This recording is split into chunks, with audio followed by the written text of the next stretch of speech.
Hello नमस्कार दोस्तों, स्वागत है आपके अपने यूट्यूब चैनल जे झारखंड लाइव्स में।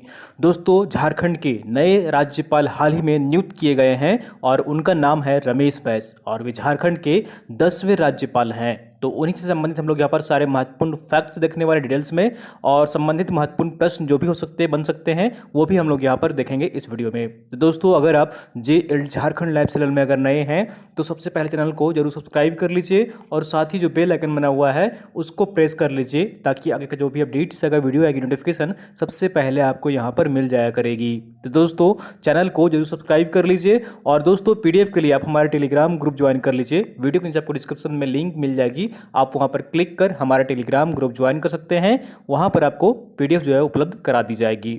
तो चलिए हम लोग यहाँ पर झारखंड के जो नए राज्यपाल नियुक्त किए गए हैं 10वें राज्यपाल हैं रमेश बैस, उनसे संबंधित हम लोग यहाँ पर महत्वपूर्ण फैक्ट्स डिटेल्स देखते हैं।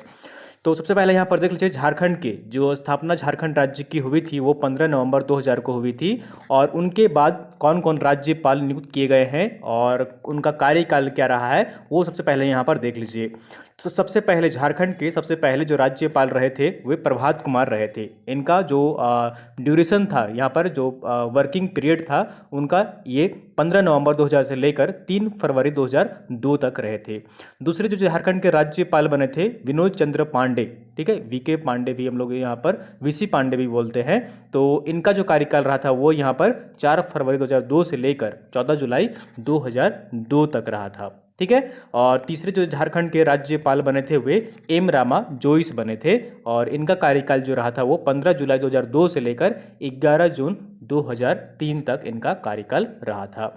चौथे जो राज्यपाल झारखंड के बने थे वे थे वेद प्रकाश मारवा, ठीक है, और इनका कार्यकाल जो था वो 12 जून 2003 से लेकर 9 दिसंबर 2004 तक रहा था, ठीक है। और पांचवें जो झारखंड के राज्यपाल बने थे वे थे सैयद सिप्तेरा जी, ठीक है। सैयद सिप्तेरा जी का कार्यकाल जो था वो दिसंबर 2004 से लेकर, ठीक है, 10 दिसंबर 2004 से लेकर 25 जुलाई 2009 तक इनका कार्यकाल रहा था। उसके बाद जो और अगले जो यहाँ पर राज्यपाल झारखंड के छठे राज्यपाल जो नियुक्त किए गए थे वे केटिकल शंकर नारायणन थे। उनका कार्यकाल जो था वो 26 जुलाई 2009 से लेकर 21 जनवरी 2010 तक इनका कार्यकाल रहा था, ठीक है। इनको शॉर्ट में हम लोग यहाँ पर बोलते हैं के शंकर नारायण, ठीक है, के शंकर नारायण भी इनको हम लोग शॉर्ट में बोलते हैं। उनका पूरा नाम जो है वो केटिकल शंकर नारायण है। अगले जो यहाँ पर झारखंड के राज्यपाल हुए थे वे थे MOH फारूक, ठीक है। इनका जो कार्यकाल रहा था वो 22 जनवरी 2010 से लेकर 3 सितंबर 2011 तक इनका कार्यकाल रहा था। उसके बाद आठवें जो यहाँ पर राज्यपाल रहे थे डॉक्टर सैयद अहमद, ठीक है। तो इनका कार्यकाल जो रहा था वो काफ़ी लंबा इनका रहा था यहाँ पर। तो देख लीजिए यहाँ पर इनसे जो द्रौपदी मुर्मू है उनसे पूर्व जो सबसे अगर लंबा कार्यकाल था तो वो इनका था, ठीक है। तो 4 सितंबर 2011 से लेकर 15 मई 2015 तक इनका जो है वो कार्यकाल रहा था। और जो नवी राज्यपाल थी झारखंड की जो कि रमेश बैस से जो अभी वर्तमान में राज्यपाल बने हैं नियुक्त किए गए हैं, उनसे पहले द्रौपदी मुर्मू थी और अब ये जो है सबसे लंबे समय तक झारखंड की राज्यपाल रहने वाली बन गई हैं द्रौपदी मुर्मू। इनका जो कार्यकाल था, ठीक है, 18 मई 2015 से लेकर 6 जुलाई 2021 तक, यानी लगभग 6 साल यहाँ पर इनका लगभग कार्यकाल रहा है। 6 साल से भी अधिक कार्यकाल इनका रहा है। तो झारखंड की एकमात्र महिला राज्यपाल जो बनी है वो द्रौपदी मुर्मू है और सबसे अधिक लंबे समय तक जो राज्यपाल रही हैं वो भी अब यहाँ पर द्रौपदी मुर्मू रही हैं। और झारखंड के अभी वर्तमान में 10वें जो राज्यपाल नियुक्त किए गए हैं वो रमेश बैस नियुक्त किए गए हैं। 7 जुलाई 2021 को इनका जो है यहाँ पर नियुक्ति किया गया है झारखंड में, ठीक है। और ये वर्तमान में अभी फिलहाल वो राज्यपाल रहेंगे और इनका जब कार्यकाल पूरा होगा तब इनका यहाँ पर जो है वो कब तक रहेंगे वो यहाँ पर मेंशन किया जाएगा। तो वर्तमान में जो झारखंड के 10वें राज्यपाल हैं रमेश बैस, चलिए उनसे संबंधित हम लोग यहाँ पर और भी डिटेल्स में यहाँ पर देख लेते हैं। तो इनका पूरा नाम जो है वो देख लीजिए यहाँ पर रमेश बैस है। इनका जन्म जो है वो 2 अगस्त 1947 को हुआ है। इनका जन्म स्थान जो है वो किस स्टेट से बिलोंग करते हैं तो ये छत्तीसगढ़ स्टेट से बिलोंग करते हैं और जन्म स्थान जो है वो रायपुर है, ठीक है। तो ये भी आप यहाँ पर याद रखिएगा। और किस दल से बिलोंग करते हैं ये तो भारतीय जनता पार्टी से ये बिलोंग करते हैं। इनकी शिक्षा जो हुई है वो 12वीं तक हुई है और इनका जो व्यवसाय है वो कृषिविद है, यानी कि एक खेती करते हैं और साथ ही साथ यहाँ पर सामाजिक कार्यकर्ता भी हैं। इनके पिता का नाम जो है वो स्वर्गीय श्री खोमलाल बैस है। ठीक है, इनके पिताजी का जो नाम है वो है स्वर्गीय श्री खोमलाल बैस। इनकी माता का जो नाम है वो श्रीमती केजाबाई बैस है। ठीक है, श्रीमती केजाबाई बैस इनकी माता का नाम है। और अगर इनकी वाइफ जो है, इनकी जो धर्म पत्नी है, उनका नाम श्रीमती रामबाई बैस है। और इनके जो संतान हैं वो एक पुत्र है और 2 पुत्रियां हैं, यानी कि एक सन है और 2 डॉटर हैं। तो आप ये सारी इनसे संबंधित यहाँ पर महत्वपूर्ण फैक्ट्स याद रख सकते हैं। तो चलिए इनके बारे में और डिटेल्स हम लोग यहाँ पर देखते हैं। तो रमेश बैस एक जो भारतीय राजनीतिक तथा वर्तमान में झारखंड के राज्यपाल हैं। इससे पहले त्रिपुरा के राज्यपाल रहे हैं ये। ठीक है, झारखंड से पहले ये त्रिपुरा स्टेट के राज्यपाल रहे हैं। राज्यपाल बनने के पूर्व भारत की 16वीं लोकसभा में छत्तीसगढ़ की रायपुर लोकसभा सीट से सांसद थे। ठीक है, राज्यपाल बनने से पहले ये छत्तीसगढ़ के रायपुर सीट से सांसद थे। 2014 के चुनाव में इन्होंने छत्तीसगढ़ की रायपुर सीट से भारतीय जनता पार्टी की ओर से इन्होंने भाग लिया था और छत्तीसगढ़ राज्य से लगातार 7 बार जीत दर्ज करके सांसद तक पहुंचने वाले लोकप्रिय ये नेता है। ठीक है, इन्होंने 7 बार जीत हासिल की थी।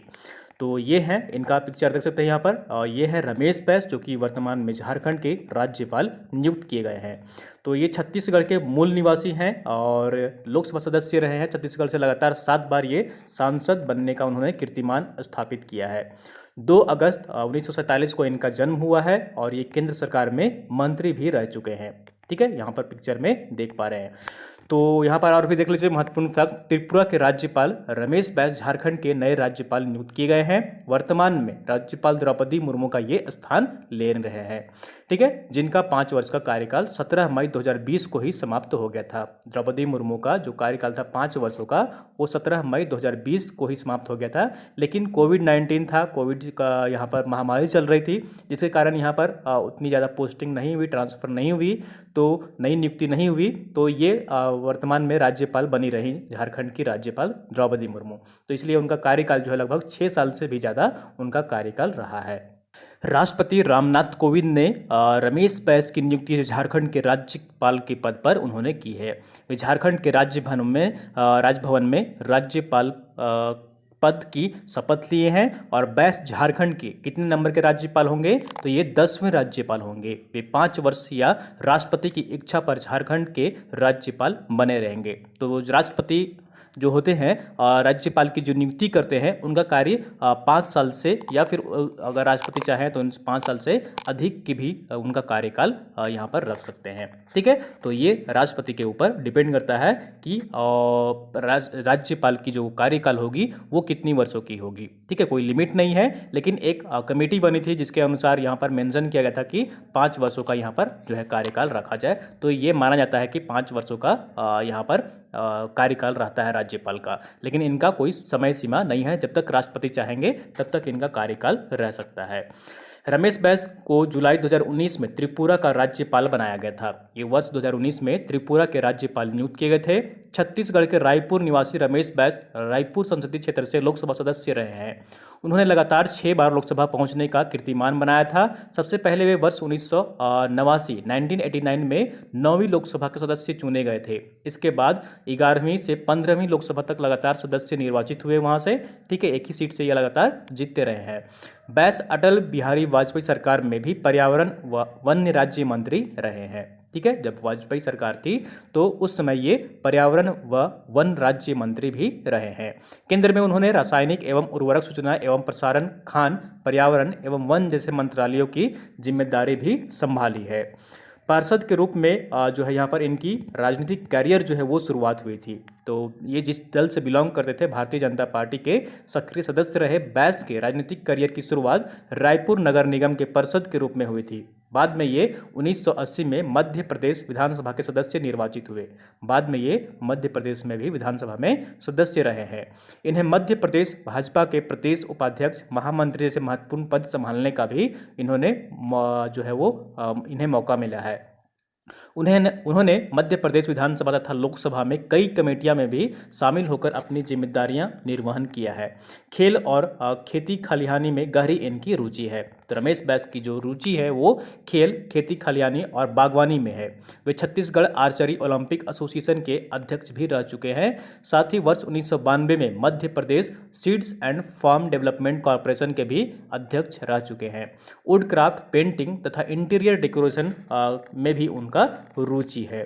ठीक है। उसके बाद यहाँ पर हमने इनके बारे में पूरी डिटेल्स में परिचय जो है वो बता दिए हैं। ठीक है। और उसके बाद यहाँ पर देख लीजिए 18 मई, ठीक है, 18 मई जो है यहाँ पर देख लीजिए 2015 को झारखंड की राज्यपाल बनाई गई द्रौपदी मुर्मू भी छत्तीसगढ़ की ही निवासी हैं।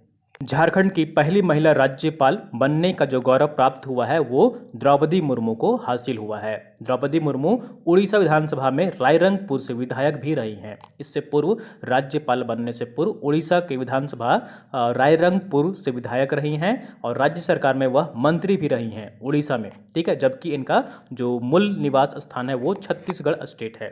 तो रमेश बैस भी जो नियुक्त किए गए हैं वो जो वर्तमान में राज्यपाल हैं वो छत्तीसगढ़ से बिलोंग करते हैं।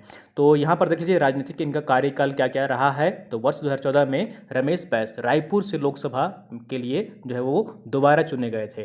ठीक है। इन्होंने जो कांग्रेस के सत्यनारायण शर्मा थे उनको हराया था।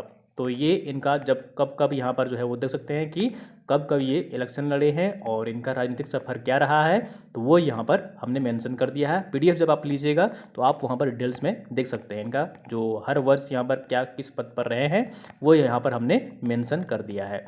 ठीक है। तो उसके बाद यहाँ पर देख लीजिए इनसे संबंधित कुछ महत्वपूर्ण फैक्ट्स हैं जो आपको याद रखने चाहिए। तो इनका जो यहाँ पर 2 अगस्त 1947 को इनका जन्म हुआ है। 1978 में पहली बार रायपुर नगर निगम का पार्षद इन्हें चुना गया था। ठीक है। सबसे पहले 1978 में ये रायपुर नगर निगम के पार्षद चुने गए थे।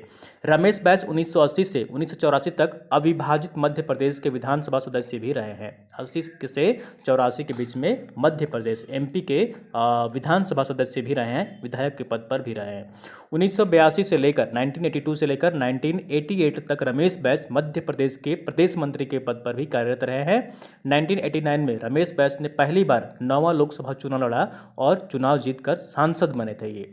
इसके बाद रमेश बैस 1989 से लगातार 1996 तक लगातार 6 बार अविभाजित मध्य प्रदेश में लोकसभा जो है यहाँ पर सांसद चुने गए। और उसके बाद छत्तीसगढ़ और मध्य प्रदेश के विभाजन के बाद भी रमेश बैस रायपुर लोकसभा क्षेत्र के सांसद से वहाँ से चुने गए ये लगातार। ठीक है। तो लगातार 7 बार ये सांसद चुने गए हैं। रमेश बैस ने देश के केंद्रीय मंत्री के रूप में भी कार्यभार इन्होंने संभाला है। जैसा कि हमने थोड़ी देर पहले आपको बताया कि वन एवं पर्यावरण जो राज्य मंत्री थे वो इनको नियुक्त किया गया था। मार्च 1998 अक्टूबर 1999 केंद्रीय राज्य मंत्री इस्पात और खान जो है उनको सौंपा गया था। अक्टूबर में देख लीजिए यहाँ पर अलग अलग डिपार्टमेंट जो है वो मंत्री के पद पर जब रहे थे ये केंद्र में, तो इनको अलग अलग डिपार्टमेंट जो है वो दिया गया था। तो ये रसायन उर्वरक, सूचना और प्रसारण भी इनके जिम्मे में सौंपा गया था और खान मंत्रालय भी इनको नियुक्त किया गया था।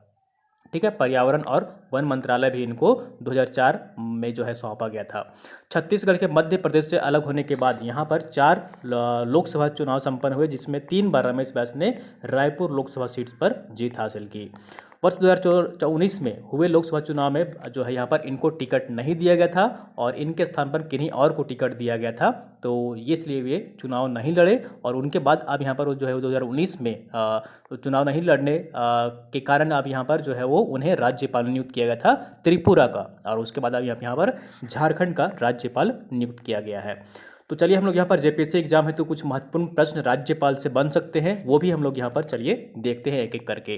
ठीक है। तो ये सारे जो महत्वपूर्ण फैक्ट्स हमने बताए हैं वो याद रखिएगा, किस स्टेट से बिलोंग करते हैं, इनका कब से इनका राजनीतिक सफर शुरू हुआ और कब राज्यपाल रहे, कब पहली बार लोकसभा ये सांसद चुने गए लोकसभा में, तो ये सब सारी बातें याद रखिएगा। तो यहाँ पर आज का पहला प्रश्न है, झारखंड के कितने नंबर के राज्यपाल रमेश बैस नियुक्त किए गए हैं? तो ये कितने नंबर के राज्यपाल हैं रमेश बैस? तो याद रखिएगा ये 10वें राज्यपाल हैं। ठीक है। 10वें राज्यपाल झारखंड के जो बने हैं वो कौन है? रमेश बैस हैं, जो कि कहाँ से बिलोंग करते हैं? छत्तीसगढ़ से बिलोंग करते हैं, रायपुर से। झारखंड के नए राज्यपाल रमेश बैस किनके स्थान पर नए राज्यपाल नियुक्त किए गए हैं? तो ये जो नियुक्त किए गए हैं वो द्रौपदी मुर्मू, ठीक है। इससे इनसे जो पूर्व थे, रमेश बैस से पूर्व जो राज्यपाल थे झारखंड के, वो कौन थे? द्रौपदी मुर्मू थे। इनका सबसे लंबा कार्यकाल अभी तक रहा है झारखंड में, ठीक है, ये भी याद रखिएगा। और एकमात्र महिला राज्यपाल झारखंड की रही हैं, वो कौन रही हैं? द्रौपदी मुर्मू रही हैं। तो झारखंड के किस राज्यपाल का कार्यकाल जो है सबसे लंबे समय तक रहा है? सबसे लंबी अवधि के लिए कार्यकाल किस राज्यपाल का रहा है झारखंड राज्य में? तो अब जो है यहाँ पर द्रौपदी मुर्मू है, ठीक है, द्रौपदी मुर्मू है जिनका कार्यकाल जो है वो सबसे लंबे समय तक के लिए रहा है, ठीक है। इनका जो कार्यकाल रहा था वो कब से कब तक रहा था? तो 18 मई 2015 से लेकर 6 जुलाई 2021 के बीच में रहा है इनका कार्य। इससे पूर्व जो है वो दूसरे, अगर यहाँ पर प्रश्न पूछा जाएगा आपसे कि दूसरे सबसे अधिक लंबे समय तक रहने वाले झारखंड के राज्यपाल कौन रहे हैं, तो डॉक्टर सैयद अहमद है जो कि वो दूसरे नंबर पर सबसे अधिक लंबे समय तक झारखंड के राज्यपाल रहे हैं, ठीक है, ये याद रखिएगा। चलिए अगले प्रश्न की ओर चलते हैं और अगला प्रश्न है यहाँ पर, झारखंड की प्रथम महिला राज्यपाल कौन रही हैं? ठीक है, झारखंड की पहली प्रथम महिला राज्यपाल कौन रही हैं? तो इसका सही आंसर जो होगा यहाँ पर वो द्रौपदी मुर्मू होगा। झारखंड की एकमात्र जो महिला राज्यपाल रही हैं वो द्रौपदी मुर्मू रही हैं। अगला प्रश्न है यहाँ पर, भारतीय संविधान राज्यपाल की नियुक्ति के संबंध में किस देश के संविधान का अनुकरण करता है? तो संविधान जो है राज्यपाल से संबंधित जो भी यहाँ पर अनुच्छेद शामिल किए गए हैं तो वो किस देश के संविधान का अनुकरण करता है, किस देश को फॉलो करता है? तो इसका सही आंसर जो होगा वो कनाडा होगा, ठीक है। कनाडा देश का जो है वो झारखंड का संविधान राज्यपाल से संबंधित जो नियम कानून कायदे बनाए गए हैं वो कनाडा देश से लिया गया है। चलिए अगले प्रश्न की ओर चलते हैं और अगला प्रश्न है यहाँ पर, भारतीय संविधान के किस अनुच्छेद के तहत राज्यपाल राज्य विधानमंडल की संयुक्त बैठक को संबोधित करता है? तो किस अनुच्छेद के तहत राज्यपाल जो है वो राज्य विधानमंडल की संयुक्त बैठक को संबोधित करता है? तो ये जो प्रावधान किया गया है वो अनुच्छेद 175 में किया गया है। 175 आर्टिकल 175 में ये मेंशन किया गया है, ठीक है, राज्यपाल को पावर दिया गया है और इसके अकॉर्डिंग जो है यहाँ पर भारतीय संविधान के आर्टिकल 175 के अनुच्छेद के तहत राज्यपाल राज्य विधानमंडल की संयुक्त बैठक को संबोधित करता है, ठीक है। जो राज्य का विधानमंडल होता है उनको संबोधित करते हैं राज्यपाल। अगला प्रश्न है यहाँ पर, राज्यपाल की योग्यता से संबंधित कौन सा अनुच्छेद है, कौन सा आर्टिकल है जो कि योग्यता को मेंशन करता है, बताता है कि योग्यता जो है वो क्या होनी चाहिए राज्यपाल की? कौन सा आर्टिकल है ये? तो ये आर्टिकल 157 है, ठीक है, अनुच्छेद 157 है जो बताता है कि राज्यपाल की योग्यता क्या होनी चाहिए, ठीक है, तो ये याद रखिएगा। अगला प्रश्न है यहाँ पर, झारखंड की प्रथम महिला राज्यपाल कौन थी? तो जैसा कि हमने बताया कि द्रौपदी मुर्मू झारखंड की पहली प्रथम महिला राज्यपाल बनी थी, ठीक है, और इनका कार्यकाल सबसे अधिक लंबे समय तक के लिए रहा है। अगला प्रश्न है यहाँ पर, राज्यपाल द्वारा जारी किया गया अध्यादेश कितने माह तक प्रभावी रहता है? ठीक है, जो भी अध्यादेश राज्यपाल द्वारा जारी किया जाता है तो वो कितने माह तक, यहाँ पर कितने दिनों तक ये प्रभावी रहता है, उसके बाद अब स्वतः ये जो क्या होता है निरस्त हो जाता है। तो सबसे अधिक जो टाइम ड्यूरेशन है वो 6 माह का होता है। 6 माह के बाद ऑटोमेटिक ये अध्यादेश जो आर्टिकल वो निरस्त हो जाता है। तो अधिकतम जो समय सीमा है वो 6 माह का होता है, तो ये याद रखिएगा। अगला प्रश्न है यहाँ पर, झारखंड राज्य के प्रथम राज्यपाल कौन थे? प्रथम राज्यपाल जो थे झारखंड के वे कौन थे? तो ये थे प्रभात कुमार, ठीक है, कौन थे? प्रभात कुमार थे और इनका जो कार्यकाल रहा था वो 15 नवंबर 2000 से लेकर 3 फरवरी 2002 के बीच में रहा था, ठीक है, 15 नवंबर 2000 के से लेकर, ठीक है, और ये 3 फरवरी 2002 तक इनका कार्यकाल रहा था, ये याद रखिएगा। अगला प्रश्न यहाँ पर, भारतीय संविधान के किस अनुच्छेद के तहत राज्यपाल राष्ट्रपति हेतु विधेयक को आरक्षित रख सकता है? भारतीय संविधान के किस अनुच्छेद के तहत राज्यपाल राष्ट्रपति हेतु विधेयक को आरक्षित रख सकता है? तो ये जो प्रावधान किया गया है वो अनुच्छेद 200, ठीक है, अनुच्छेद 200 है, आर्टिकल 200 है, जिसके अंतर्गत भारतीय संविधान में ये प्रावधान किया गया है कि राज्यपाल राष्ट्रपति हेतु विधेयक को आरक्षित रख सकता है, ठीक है। चलिए अगला प्रश्न हम लोग यहाँ पर देखते हैं। और अगला प्रश्न है यहाँ पर, राज्य विधानमंडल द्वारा प्रस्तुत किसी विधेयक को किस अनुच्छेद के अंतर्गत राष्ट्रपति की विचारार्थ आरक्षित रखने की शक्ति राज्यपाल के विवेक के अधीन है?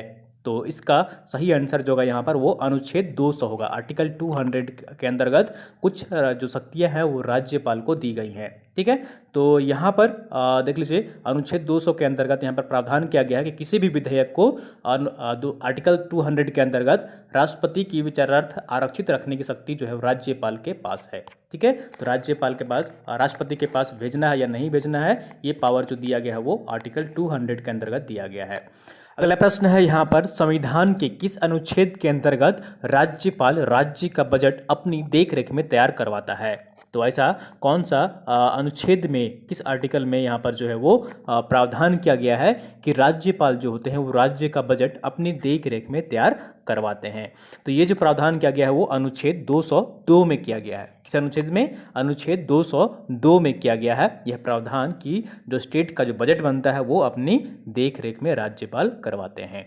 चलिए अगले प्रश्न की ओर चलते हैं। और अगला प्रश्न है यहाँ पर, राज्यपाल अपना त्याग पत्र किस अनुच्छेद के तहत राष्ट्रपति को देता है? ठीक है, जो राज्यपाल होते हैं वो जब उनको यहाँ पर त्याग पत्र सौंपना होता है तो वो राष्ट्रपति को सौंपते हैं। तो ये जो प्रावधान किया गया है वो किस अनुच्छेद के तहत यहाँ पर किया जाता है, प्रावधान किया गया है? तो ये जो प्रावधान है वो अनुच्छेद 156 का जो भाग 2 है उसमें यह प्रावधान किया गया है कि राज्यपाल अपना त्याग पत्र जो है वो राष्ट्रपति को सौंपेंगे। तो अनुच्छेद 156 का दूसरा जो यहाँ पर अनुच्छेद है वो यहाँ पर इसमें सम्मिलित किया गया है। अगला प्रश्न है, किसकी पूर्व अनुमति से ही धन विधेयक विधानसभा में प्रस्तुत किया जा सकता है? जिस तरह से संसद में राष्ट्रपति के परमिशन के बाद होता है, उसी तरह से यहाँ पर स्टेट में राज्यपाल के परमिशन के बाद ही, यहाँ पर अनुमति के बाद ही जो है वो धन विधेयक विधानसभा में प्रस्तुत किया जा सकता है। याद रखिएगा, विधानसभा में राज्यपाल की अनुमति के बाद यहाँ पर प्रस्तुत किया जा सकता है। अगला प्रश्न है, भारतीय संविधान के किस अनुच्छेद के तहत राज्यपाल का अभिभाषण मुख्य सचिव द्वारा तैयार किया जाता है? तो ये जो प्रावधान किया गया है वो अनुच्छेद 176 में किया गया है। किसमें किया गया है? 176 आर्टिकल नंबर 176 है, जिसके अंतर्गत जो है वो मुख्य सचिव होते हैं, उनका अभिभाषण जो है वो राज्यपाल का वो तैयार करते हैं मुख्य सचिव द्वारा। ठीक है, तैयार किया जाता है। अगला प्रश्न है यहाँ पर, राज्य के समस्त कार्यपालिका के कार्य किसके नाम पर किए जाते हैं? तो राज्य की जितनी सारी यहाँ पर समस्त कार्यपालिका होती है तो किसके नाम पर किए जाते हैं? ये जो किया जाता है वो राज्यपाल के नाम पर किया जाता है, तो ये भी याद रखिएगा। अगला प्रश्न है यहाँ पर, राज्यपाल को भारतीय संविधान के किस अनुच्छेद के तहत अध्यादेश जारी करने का शक्ति प्राप्त है? राज्यपाल को भारतीय संविधान के किस अनुच्छेद के तहत अध्यादेश जारी करने का शक्ति यहाँ पर प्रदान किया गया है? तो ये जो प्रावधान किया गया है आर्टिकल 213 जो अनुच्छेद 213 है उसके अंतर्गत यहाँ पर जो है प्रावधान किया गया है कि राज्यपाल जो है वो यहाँ पर विधेयक पारित कर सकते हैं। ठीक है, तो याद रखिएगा आर्टिकल नंबर जो है वो 213 है। ठीक है, अध्यादेश यहाँ पर जारी कर सकते हैं राज्यपाल। अगला प्रश्न है यहाँ पर, राज्यपाल के सरकारी निवास को क्या कहा जाता है? तो आप सभी को पता होगा, तो गवर्नर हाउस या फिर राजभवन कहा जाता है हिंदी में। ठीक है, राजभवन कहा जाता है जहाँ पर राज्यपाल निवास करते हैं। अगला प्रश्न है यहाँ पर, राज्यपाल की वेतन भत्तों का उल्लेख संविधान की किस अनुसूची में किया गया है? वेतन और भत्ते जो दिए जाते हैं वो संविधान की किस अनुसूची में प्रावधान किया गया है? तो ये जो किया गया है वो दूसरी जो संविधान की अनुसूची है, दूसरी अनुसूची, उसमें यह प्रावधान किया गया है वेतन भत्तों का राज्यपाल का यहाँ पर उल्लेख किया गया है। ठीक है, तो ये याद रखिएगा। चलिए अगले प्रश्न की ओर चलते हैं। और अगला प्रश्न है यहाँ पर, भारतीय संविधान के किस अनुच्छेद के तहत राज्यपाल का कार्यकाल सामान्य रूप से 5 वर्ष का होता है? ठीक है, तो ये जो प्रावधान किया गया है वो किस अनुच्छेद में किया गया है? तो अनुच्छेद 156 में। ठीक है, 156 में। इसके लिए एक कमेटी बनी थी और इस कमेटी का नाम जो था वो मुझे याद नहीं आ रहा है, चेक कर लीजिएगा। कमेटी के अंतर्गत ये प्रावधान किया गया था कि उसमें सुझाव दिया गया था कि जो राज्यपाल का कार्यकाल होगा वो 5 वर्षों के लिए होगा। ठीक है, हालांकि ऐसा भी कोई रेस्ट्रिक्शन नहीं है कि 5 साल ही होगा, उससे अधिक भी हो सकता है। ठीक है, तो ये जो प्रावधान किया गया है वो 156 में किया गया है। अगला प्रश्न है यहाँ पर, किस अनुच्छेद के तहत राज्य प्रमुख पद के स्थान पर राज्यपाल का पद सृजित हुआ है? ठीक है, तो किस अनुच्छेद के तहत जो है यहाँ पर राज्य के प्रमुख पद के स्थान पर राज्यपाल का पद सृजित हुआ है? तो ये जो प्रावधान किया गया है वो अनुच्छेद 153, ठीक है, यहाँ पर आर्टिकल 153 में यह प्रावधान किया गया है कि जो राज्य के प्रमुख पद स्थान में होंगे वो राज्यपाल का पद जो है वो उसमें प्रावधान किया गया है अनुच्छेद 153 में, ठीक है, कि हर स्टेट में जो है वो एक राज्यपाल होंगे। तो ये 153 आर्टिकल नंबर 153 में प्रावधान किया गया है। अगला प्रश्न है, संविधान के किस अनुच्छेद के तहत राष्ट्रपति शासन के समय केंद्र के एजेंट के रूप में राज्य की शासन व्यवस्था राज्यपाल ही चलाता है? तो ये जो प्रावधान किया गया है किस आर्टिकल के तहत किया गया है कि जब राज्य में राष्ट्रपति शासन लागू होगा तो राष्ट्रपति के एजेंट के रूप में राज्यपाल कार्य करेंगे, यानी कि राष्ट्रपति का जो भी आदेश होगा वो राज्य में अनुपालन किया जाएगा। तो ये जो प्रावधान किया गया है वो आर्टिकल 356 अनुच्छेद 356 में यह प्रावधान किया गया है। तो इन सारी बातों को याद रखिएगा। अनुच्छेद से संबंधित महत्वपूर्ण प्रश्न जो है वो अक्सर एग्जाम में पूछ लिए जाते हैं। मैं यहाँ पर उन्हीं प्रश्नों को इंक्लूड कर रहा हूँ जो कि अक्सर एग्जाम में पूछे जाते हैं। अगला प्रश्न है, भारतीय संविधान के किस अनुच्छेद के तहत राज्यपाल राज्य विधानमंडल की संयुक्त बैठक को संबोधित करता है? तो ये जो प्रावधान किया गया है वो अनुच्छेद 175 आर्टिकल 175 में यह प्रावधान किया गया है कि भारतीय संविधान में की अनुच्छेद 175 के तहत राज्यपाल जो है वो राज्य विधानमंडल की संयुक्त बैठक को संबोधित करता है। अगला प्रश्न है, भारतीय संविधान के किस अनुच्छेद के तहत राज्यपाल राज्य विधानमंडलों के सत्र आहूत करता है, वह उनका सत्रावसान करता है? ठीक है, ये तो जो आहूत करना मीन्स कि विधानसभा का संचालन शुरू करने की अनुमति जो है वो दी जाती है। तो ये जो है वो किस आर्टिकल में प्रावधान किया गया है? तो ये जो प्रावधान किया गया है वो 174 में अनुच्छेद 174 में यह प्रावधान किया गया है कि राज्यपाल के पास अधिकार है कि विधानसभा को आहूत करने का, ठीक है, संचालन करने की प्रक्रिया जो है वो शुरू की जाती है। अगला प्रश्न है यहाँ पर, भारतीय संविधान के किस अनुच्छेद के तहत राज्यपाल बहुमत दल के नेता को राज्य का मुख्यमंत्री नियुक्त करता है एवं उसकी सलाह पर अन्य मंत्रियों की नियुक्ति करता है? ठीक है, तो ये जो प्रावधान किया गया है वो किस आर्टिकल के अंतर्गत किया जाता है, किस अनुच्छेद के अंतर्गत किया जाता है? तो इसका सही आंसर जो होगा यहाँ पर वो आर्टिकल 164 में यह प्रावधान किया गया है कि राज्यपाल जो होते हैं वही जो बहुमत दल के नेता होते हैं, जो जिस भी राजनीतिक दल के अधिक संख्या में विधायक चुने जाते हैं, जिनकी संख्या ज़्यादा होती है, उनका राज्य का मुख्यमंत्री पद पर नियुक्त करना होता है। और साथ ही साथ यहाँ पर उनके सहमति की जो मुख्यमंत्री पद पर नियुक्त होते हैं उनकी सलाह पर अन्य मंत्रियों की जो है वो नियुक्ति की जाती है। ठीक है, तो ये जो प्रावधान किया गया है वो आर्टिकल 164 में किया गया है। पहला प्रश्न है यहाँ पर, भारतीय संविधान के किस अनुच्छेद के तहत राज्यपाल को राज्य विधान परिषद के कुल सदस्यों में से 1/6 सदस्यों को मनोनीत करता है? तो ये जो है वो किस आर्टिकल के अंतर्गत यहाँ पर प्रावधान किया गया है? तो इसका सही आंसर जो होगा यहाँ पर वो अनुच्छेद 171 171 यहाँ पर है, आर्टिकल नंबर 171 है, जिसके अंतर्गत यहाँ पर राज्यपाल को राज्य विधान परिषद के कुल सदस्यों में से 1/6 सदस्यों को मनोनीत करना होता है। तो ये जो प्रावधान किया गया है वो 171 में किया गया है।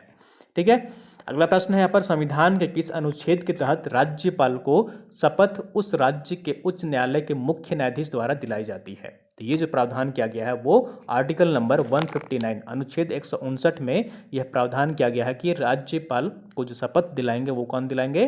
तो उच्च न्यायालय के हाई कोर्ट के जो मुख्य न्यायाधीश होंगे वो शपथ दिलाएंगे। अगला यहाँ पर प्रश्न है, राज्यपाल के निर्वाचन हेतु उम्मीदवार की आयु कम से कम कितनी होनी चाहिए? राज्यपाल के पद पर जो नियुक्त होंगे उनकी उम्र कम से कम कितनी होनी चाहिए? तो उनकी उम्र जो है वो 35 वर्ष यहाँ पर कम से कम होनी चाहिए, ये यहाँ पर प्रावधान किया गया है।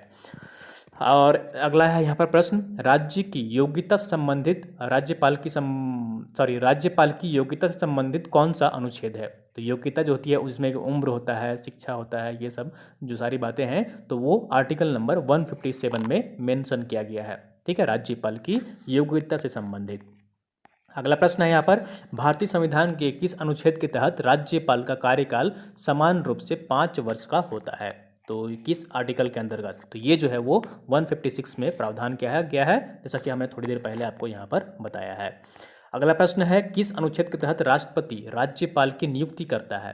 ठीक है, तो राष्ट्रपति जो है वो राज्यपाल की नियुक्ति किस आर्टिकल के तहत करते हैं? तो अनुच्छेद 155, ठीक है, यानी कि आर्टिकल नंबर 155 है, जिसके अंतर्गत राष्ट्रपति जो है वो राज्यपाल की नियुक्ति करते हैं। ठीक है, ये याद रखिएगा। अगला प्रश्न है, किस अनुच्छेद के तहत राज्य की कार्यपालिका शक्ति राज्यपाल में निहित होती है? किस अनुच्छेद के तहत राज्य की जो कार्यपालिका है वो शक्ति राज्यपाल में निहित होती है? तो ये जो प्रावधान किया गया है वो आर्टिकल नंबर 154 अनुच्छेद 154 में यह प्रावधान किया गया है कि राज्य की जो कार्यपालिका शक्ति होगी वो राज्यपाल में निहित होगी, यानी कि राज्यपाल के पास ये पावर होगा। ठीक है, तो दोस्तों ये थी यहाँ पर झारखंड के राज्यपाल से संबंधित और राज्यपाल से संबंधित जो भी महत्वपूर्ण प्रश्न एग्जाम में पूछे जाते हैं उसे सारी महत्वपूर्ण फैक्ट्स एंड डिटेल्स। तो दोस्तों उम्मीद करता हूँ इसमें सारी जानकारी आपको मिल गई होगी। अगर आपको वीडियो पसंद आई जरूर लाइक करिए, चैनल को सब्सक्राइब कर लीजिए। और दोस्तों अगर आप हमारे ऑनलाइन जो यहाँ पर टेस्ट सीरीज चलती है हमारे ऐप में, अगर आप उसे नहीं ज्वाइन किए हैं तो आप 300 रुपीज़ पे करके ज्वाइन कर सकते हैं, जो कि पेपर 1 और पेपर 2 दोनों ही यहाँ पर आपको 15-15 सेट मिलेंगे। ठीक है, तो हमारा ऐप डाउनलोड कर लीजिए और वहाँ पर टेस्ट सीरीज से ज्वाइन हो जाइए, जो कि आपको एग्ज़ाम में काफ़ी हेल्प करेगा। और इस वीडियो को अधिक से अधिक अपने दोस्तों के साथ शेयर कर दिया करिए ताकि अन्य लोग भी यहाँ पर जुड़ सकें और राज्यपाल से संबंधित महत्वपूर्ण जानकारी इस वीडियो में प्राप्त कर सकें। यदि आप जेपीएससी की तैयारी कर रहे हैं तो ऑनलाइन टेस्ट सीरीज के लिए डाउनलोड करें आज ही हमारे